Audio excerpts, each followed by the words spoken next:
Under the Speaker's announced policy of January 9th, 2023, the Chair recognizes the gentleman from Arizona, Mr. Schweikert, for 30 minutes. Thank you, Madam Speaker Pro Tem. It's the hazard of having a very difficult last name. Imagine putting it on a campaign sign. Schweikert. But don't feel bad. I have family members that can't pronounce it.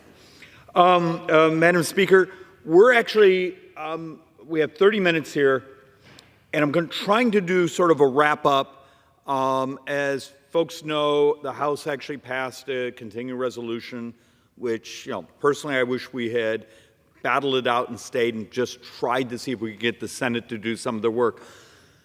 But I've been trying to find ways to get this place, the U.S. Senate, but also voters, heaven knows the presidential candidates, to take seriously the demographics and what's going on in our country, but also the world. We're not the only one. So I'm going to bring, as I often do, the boards, but let's probably put this in a type of perspective. Article, the world has now surpassed its record of debt. So believe it or not, it was during the Napoleonic Wars that the amount of debt in the world actually skyrocketed. Congratulations. Right now, I think the world governments are $312 trillion in debt. Why is that important? Well, the burn rate of the United States, we're burning right now, and remember, this is a fairly decent economy. And we're borrowing about $70,000 a second. Every day, $70,000 a second. I'm going to show you some boards to sort of walk through this. Do you think there's this ocean of capital in the United States and around the world that's really excited to keep buying U.S. bonds and just keep buying them and keep buying them and keep buying them? When you read the stories about how many Americans are struggling right now and struggling with their own debt, how much liquidity is there to keep consuming our bonds? And so one of my pitches I keep trying to sell here is if we keep up what's going on right now, where we're borrowing, in a good year, a couple $1 trillion. We will borrow a couple $1 trillion this year. Congress has made the decision that those who will really run this government, those who really run this country, will be called the bond market. Because if you need to refinance like we did this year, this fiscal year, we've refinanced about $8 trillion and bring to market an additional $2 trillion. So you're basically sitting on $10 trillion. And that's not even counting the short term where it was a 30-day and 6 months and those things that had to be rolled. You're subject to the fragility of the bond market and what interest rate and how much liquidity and how many idiots like me come behind these microphones and try to explain the world debt markets to you. Take it seriously. It's not a game. United States is now number 14 on the credit stack. That means there's 13 other countries today that can sell a 10-year bond cheaper than us. Greece today can sell a 10-year bond cheaper than the United States. Think about that.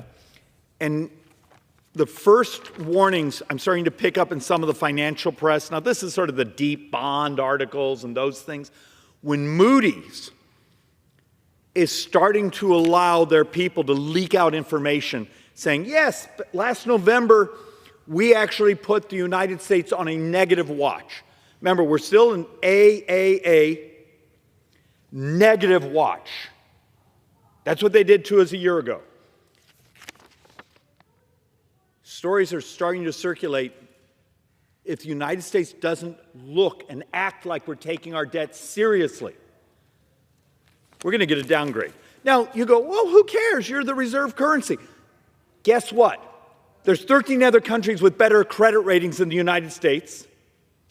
And if you get the downgrade, if 2 of the 3 major rating agencies were to downgrade the United States and no longer it's all AAA, do you know actually in our own statutes and a number of state statutes, they wouldn't be allowed to buy U.S. sovereign debt. Are you ready for the interest rate? So the Federal Reserve starts to lower and our interest rates actually, have you noticed, has anyone been paying attention? Just go on the bond market. Have you noticed that U.S. sovereigns aren't going down the way, I mean, the yield curve is starting to look normal again, semi-normal. Why aren't they going down?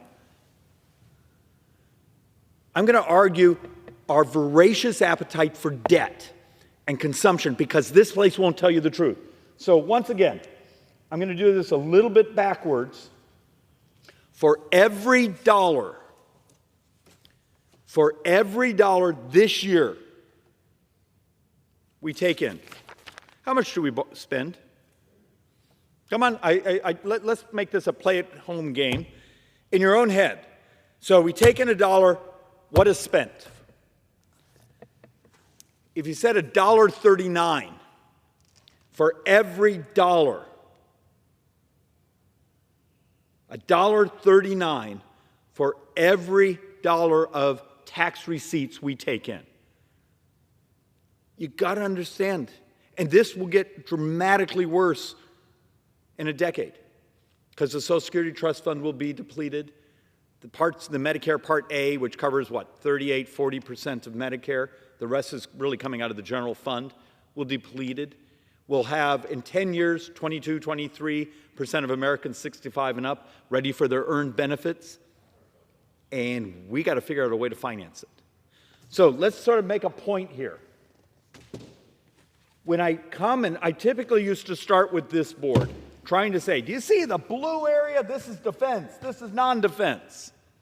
That's what you as a member of Congress get to vote on. Every dime you as a member of Congress vote on is borrowed. Understand, the borrowing's actually bigger than the blue here, because, you know, that's a $1.8 trillion. Well, this year we're going to borrow $2 trillion. If you want to put in the interest and money we're paying back to the trust funds, it's what, $1.2 trillion, $2 trillion, or $2 trillion, $300 billion. What that means is every dime of defense is borrowed. Every dime of non-defense discretionary is borrowed. And let's call it $400 billion of your favorite earned benefit. Let's call it Medicare, because that's easy. And I know this place loves to come behind these mics and speechify, I'm going to cut so-and-so's salary because they're a crap administrator. Great. You just took an hour of our time that if we're borrowing $70,000 a second, did you help us? We seem incapable of doing things that are serious. Hell, we're incapable of telling voters the truth. You know, this weekend I had a wonderful woman come, you know, if we would just get rid of foreign aid, we'd be fine. And you show her that every dime of foreign aid, when you actually make where the money actually goes, is, you know, a week and a half of borrowing at most. And that's every dime. And most of it's actually money that comes back because they buy our stuff. So a week of borrowing. And she just looked at me with these daggers because she had a text message from someone she never knew, basically telling, if you got rid of foreign aid, you could balance the budget. No, it's about a week. Get rid of congressional salaries. I did this math. It's like 6 seconds of borrowing every day. Please stop bathing in the clown show. And this is for members and staff and the public, that we need to be educated. You need a well-educated electorate to pay attention, because we're going to have to do some very difficult, complicated. If you think there's a simple solution to when every dime a member of Congress votes on is borrowed, do you think that's a simple solution? Turns out you got to revolutionize the cost of health care. You can disrupt it with technology, with other processes. You could adopt technology to crash the price of government. You're going to have a discussion about talent-based immigration. Remember, in 15 years, the United States has more deaths than births. I believe we're about to have the 5th year in a row where prime-age males are dying younger. In the last 6 years, 390,000 Americans have died of fentanyl. Well, it turns out next year we might have a fentanyl vaccine. You go, oh, I don't like it. 390,000 1,000 have died in 6 years. You're not willing to deal with the moral imperative of saving our brothers and sisters? We need to think differently. And the fact of the matter is you're living in a time of miracles.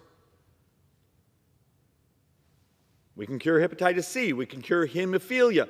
There are things that are coming out. There's the Vertex experiments that look like they're about to cure type 1 diabetes. If diabetes is 33% of all U.S. healthcare spending, what is the morality, but what's also the amazing economics? If we would fixate in the farm bill, nutrition support, in the way we deliver healthcare to get our brothers and sisters healthier. Turns out it's the single biggest thing you could do for stabilizing U.S. debt. It's making America healthier. How many people have you heard come behind these microphones in the last year we willing to say that? Because you upset the lobbyists walking up and down the hallways that need people that are sick. Look, and we'll do better. We're working hard on this chart, but we're having, because I swear there was someone out there. If someone out there knows where I can find it, call my office. But we're trying to actually build a chart that shows all the outlays. Because I keep getting people saying, well, if you just cut this, cut that. And I'm trying to show you, oh, that's great. You just got rid of 3 days of borrowing, 2 days of borrowing. We did actually a little contest earlier in the year, and we added up everything. And it was about 3 weeks. And we published that. You say, oh, it can't be. I was told that it's just waste and fraud. Or as Democrats say, we don't tax rich people enough. Once again, and I did multiple presentations on this. I actually brought the boards and did all that. Every tax that's truly been proposed is written out, where you tax income, you tax capital gains, you tax, all up and down for people $400,000 and up. When you did the economic effects, you got 1.5% of GDP. All the things we've truly talked about cutting, which would, if all discretionary is like $860 billion, if you got rid of how much? Could you get rid of a quarter of it? Could you get rid of a third of it? Okay, let's pretend you get 300 billion of it. All the Democrats' tax hikes, all of our cuts, you get 2.5% of GDP. We're going to borrow in a good economic year. The reality, tax receipts are pretty good this year. We're still going to borrow almost just a little less than 7% of GDP. Think of that. What the hell, what happens if there's another pandemic, if there's a war, if there's a recession? We barely have the capacity now to cover our current spending. And so part of the reason for a chart like this, and I know it's unreadable from a distance, but we've been trying to put in, saying, oh, the Department of Agriculture is 1.27% of spending. This energy program is 0.12, trying to basically explain that the theatrics of this place don't come close to adding up. 100% of borrowing from today through the next 30 years. Now, this doesn't mean you don't revolutionize government every way you can, but the big number says every dime of borrowing from today through the next 30 years, 75% of it is health care. It's mostly Medicare. We got older. And in 9, 10 years, when the Social Security Trust Fund has been depleted, are we going to reach into the general fund and backfill it? How are we going to cover that? Are we going to allow the doubling of poverty of seniors in America? We already have a crisis right now with the number of senior baby boomers that are ending up on the street. This is really screwed up. And yet this place, when you start to say, we engage in this theater, well, I'm going to cut this program. I just got rid of 15 seconds of borrowing. Okay, maybe we should do that, but don't think you actually accomplished something. Because in the time of that debate, we've often borrowed more than the debate would have saved. And now for a couple of the punchlines. And I'm going to do this 3 or 4 ways because I'm trying to get it to burn in. Remember how before I was telling you for every dollar we receive in taxation in the federal government, we spend $1.39? Here's one of the punchlines you need to have burned into your consciousness. About, let's come here, 18 cents of that $1.39 borrowing is just interest.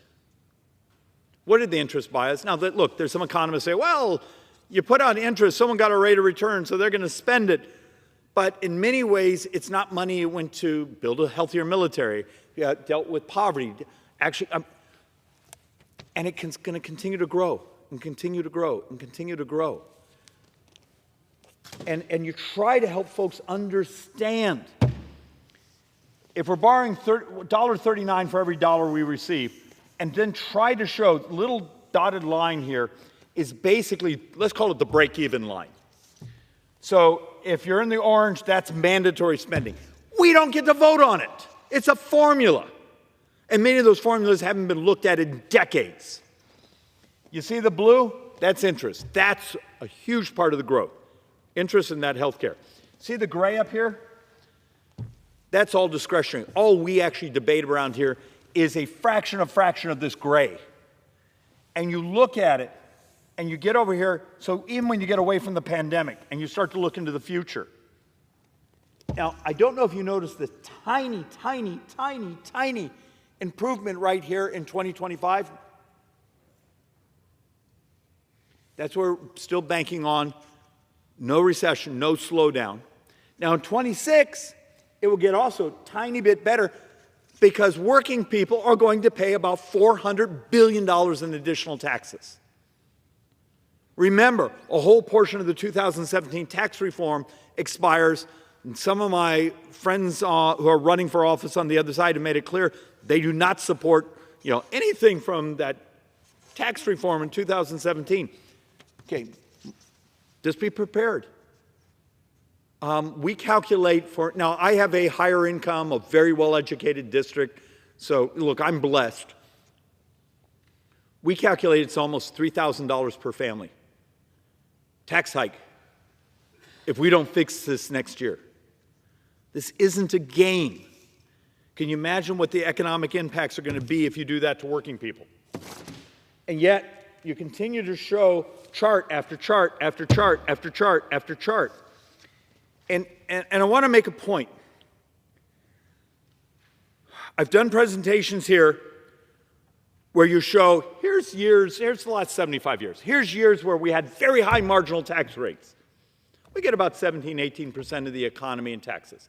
Here's where we've had low marginal tax rates. We get about 17, 18% of the economy.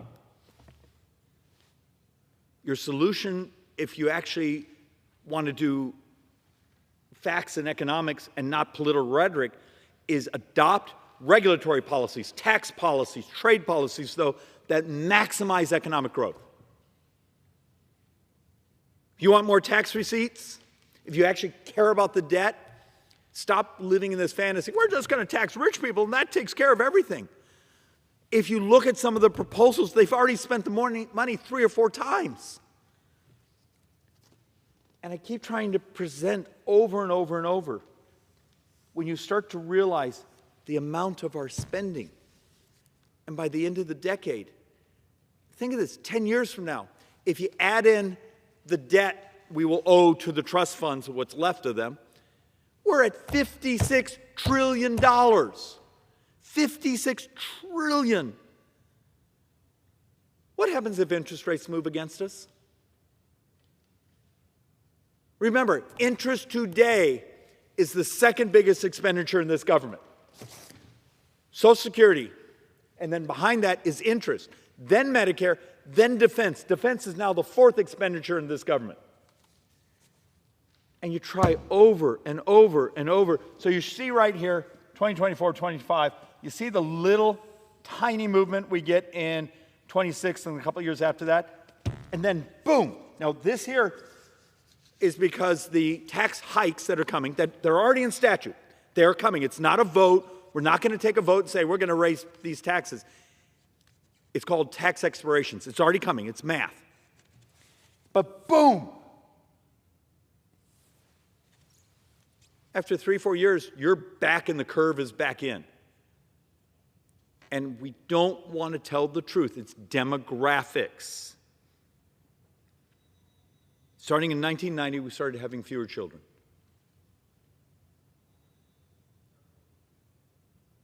Why can't we start to tell the truth of Here's what we're going to do in our regulatory code, our tax code, to promote investments in things that make us more productive.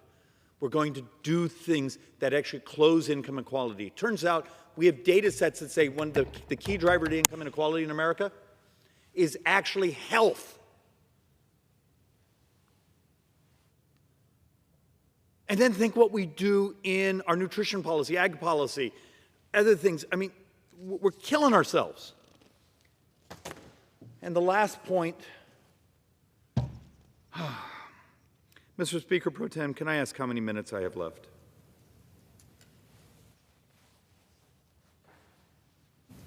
The gentleman has 9.5 minutes remaining. All right. For everyone's sanity, I promise only to use a couple of it.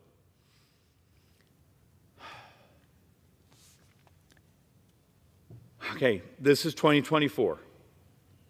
We functionally are going to take in $4,898 billion. We're going to spend $6,880 billion.